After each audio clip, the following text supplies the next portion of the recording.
Okay, we're here with Laura, aka Shimo, one of the mainstays of our club. And the reason why I wanted to interview Laura is you have a kind of a unique path to getting to us. So, first off, where did you meet our club, and how did you, or I should say, how did you get interested in Malifaux? At WonderCon this past March, my dad actually had a booth right across from the gaming area. So kind of when it was slow, downtime, me and my sister wandered over and we're like, what's this game? And we played some demos, and the thing that got me was the zombie hookers. So from that point on, I was like, I love this game. This game's super cool.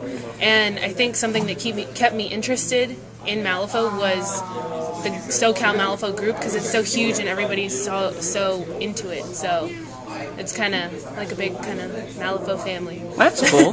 Well, so you haven't played any miniatures games before this game? No, this is my first ever miniature game, like, ever. Yeah. And before miniatures games, were you playing any other types of games? I play video games, like board games, online games. That's cool. No tabletop games. Great. So you got into Malifaux, and this is a miniatures game. Were you intimidated at first by the rules or by the whole, like, the hobby aspect or anything like that? It was just something new. I don't think I was intimidated. I was just kind of something brand new thrown at me, so I had no clue what was going on. But everybody was really helpful and helped me learn the rules and everything. That's cool. And then the hobby too. I mean, because then you had to get like super glue and clippers and paints. And everything. So it's just something brand new, something I've never done before. So that's really cool. But, okay.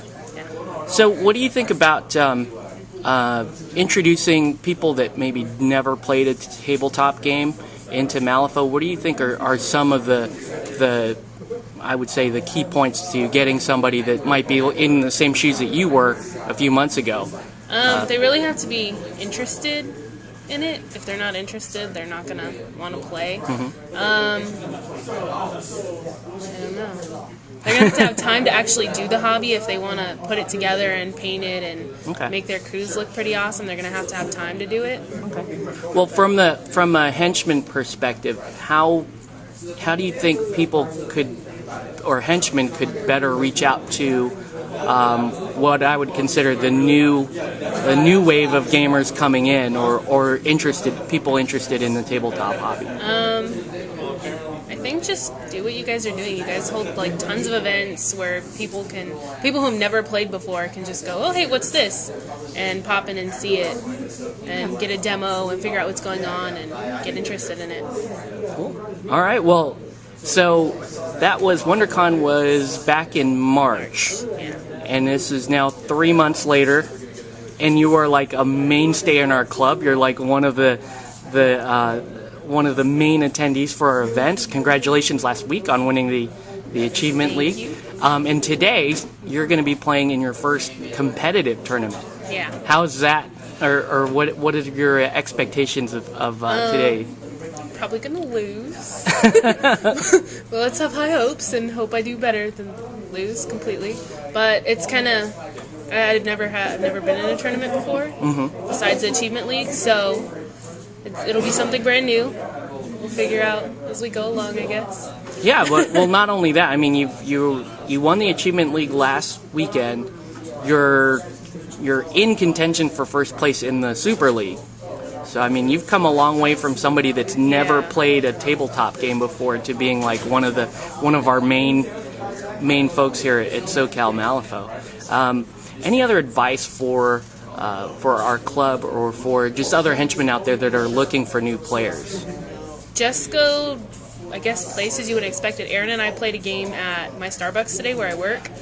And we had tons of people go, what are you guys playing? What is this? And Aaron explained it like tons of times to, they were older people, like middle-aged people, whatever. Like everybody was like, what is this? This is really cool.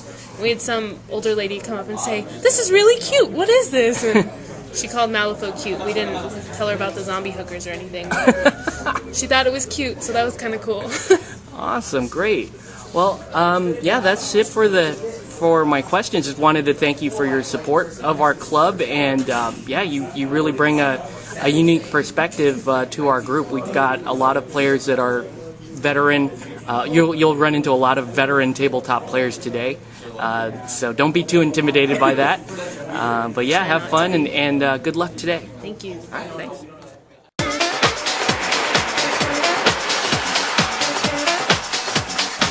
Okay. So we're here with these two guys. Yep. Absolutely no strangers to the YouTube community. What's up? So we're here with Beat Freaking Blog from Veil of Darkness and Listen While You Play and Through the Breach fame. How's it going, guys? Doing good. Cool. Well, the reason why I wanted to bring you guys over here is because you guys have been mainstays, at least in the YouTube community and the War Machine Hordes community. I used to watch your videos before I started my channel. My brother would say, hey, those two guys are playing again, let's check it out. So we watched you guys for a while on that channel, and recently you put out a video. We're going to talk about the somber video. And, you know, maybe... and it looks like you guys are kind of going back on that, and you know you still want to be playing War Machine and Hordes. But if you guys can spend just a couple of minutes telling me about like how you guys got into Malifaux and what brought you over here with our group SoCal Malifaux. I'm gonna move this up here. Go ahead. All right.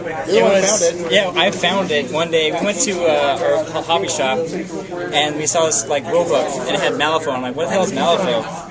So we got the rulebook, the old big one, and what was your first box? It was Lady Justice and Ramos. And that was like our first games was utter horribleness. It's like trees lighting on fire and killing him. I kept taking away all of his counters so we couldn't build anything. He got super butthurt. Yeah. And I lolled the whole time. I'm just like, well, I don't even know what I'm doing. Flipping cards, killing shit. So that's how we first played it. That was like, what, maybe 2 years ago? That was when the first rulebook came out. Yeah. We were like, spent like 5 minutes going through the rules. We're like, guys, let's do this. We know what we're doing. So we dropped it for a while. Then we saw that they had new books out. Looked at new books, said, okay, let's try and get back into this. We got back into it. We're here about SoCal Malifaux, and your channel, the Evan Star, doing Malifaux videos. Like, okay, this guy's cool. He's doing the Malifaux videos. Let's see what we were doing wrong. Oh wow, everything. Yeah, we're doing everything wrong. Cool. So you guys literally just found our group. Now from the perspective of veteran, I consider you guys veteran tabletop players.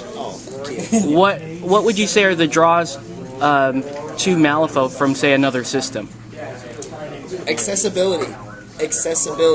With this game, it's kind of like with War Machine Hordes. You buy a box, you can start. But unlike with War Machine and Hordes, is after you buy the box, there's things you need to buy for the group you're playing.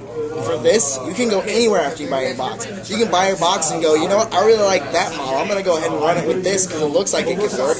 Maybe it does, maybe it doesn't. It all depends on what fate decides for you. It's accessible, it's easy to learn, hard to master, and that's where the fun is for me. It's, oh, so you're telling me if I do this with this, I can do that, and that just totally nails your crew down? Oh, that's sweet. Cool. Okay, so one of the things that you guys talked about was the idea that maybe you were having a harder time finding War Machine Hordes in the local community. You guys found this community, which is brand new, up and coming and growing. How much of a draw was that for you guys to play the game? I mean, would you guys just still be playing the game if it was just you two guys and maybe Coop playing, or? Yeah. We would, but not nearly as often. Malifaux, you need a lot of players to play against because you play the same master over and over again and the same crew over and over again. The game's gonna get stale, and you're gonna find weaknesses, really obvious weaknesses, and then the other guy you're fighting will capitalize on that, and you won't have as much fun. In my opinion, I guess. And that's why I now have 3 different crews for 3 different factions. Nice. So, but as far as like the, crud. I had a question, I just totally lost it. This is so awesome. We're just gonna keep going. But yeah, exactly. So, but the community is kind of what keeps you guys active. Now, do you still have plans to stay with War Machine Hordes? You guys, it's from your channel, it sounded like you guys were gonna play a couple of games still, or it's pretty much there's gonna be one game in July and then nothing until the new Hordes books comes out. But we're really not doing anything more with War Machine. Okay. Yeah. We're both down to like one faction each, and we'll be lucky to get a game in. Okay. So there's going to be the Stomp 'em in the Nuts version 2 in July, and then once stuff starts coming out in 013. So, coming from the perspective of guys that have been playing tabletop games for a while, if you were to talk to other henchmen out there and say, okay, I'm just considering you guys like the market for established gamers, what would you say to the henchmen as far as advice for getting other people to play Malifaux that maybe might be playing another game right now? Bring up the Fate deck. Yeah. That's literally. Show them the deck of cards and say, you play with this. Hey, by the way, you can go and take a deck of cards you have at home. It'll be a little more difficult, but you can play an entire board game with this. Because I remember that was the one thing I'm like, oh, those are cool models. What do you use? A deck of cards? What? Come again, good sir? Yeah, no, you play this game with a deck of cards. Oh, okay, I gotta see this now. Yeah. Cool. Run up the marketability of the Fate deck. The Fate deck And maybe like during a demo, kind of give a bit of fluff. Because one of the best things with Malifaux is the fluff. Gotta love those stories. Yeah, just recently found out that McMorning and Miranda are related. Like this week, I found out. And McMorning is Marcus' student.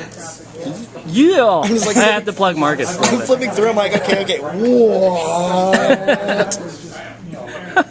Awesome. Well, one last question. You guys mentioned not going to conventions. You said, "Oh, we don't really go to conventions." Yeah. Is that still where you're at, or have you guys thought about going to like SoCal SmackDown or we'll be at SmackDown. Nice. There's a good chance. He's going. There's a good chance I'm going if I can get it off from work. And I'm thinking conventions are a lot more likely in the future, seeing as how we both want to go henchmen.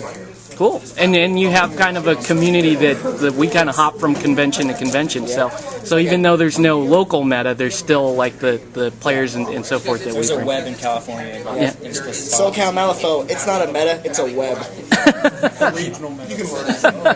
Awesome. Well, thanks for stopping by. Good luck today in the tournament. And thanks again. Not a problem.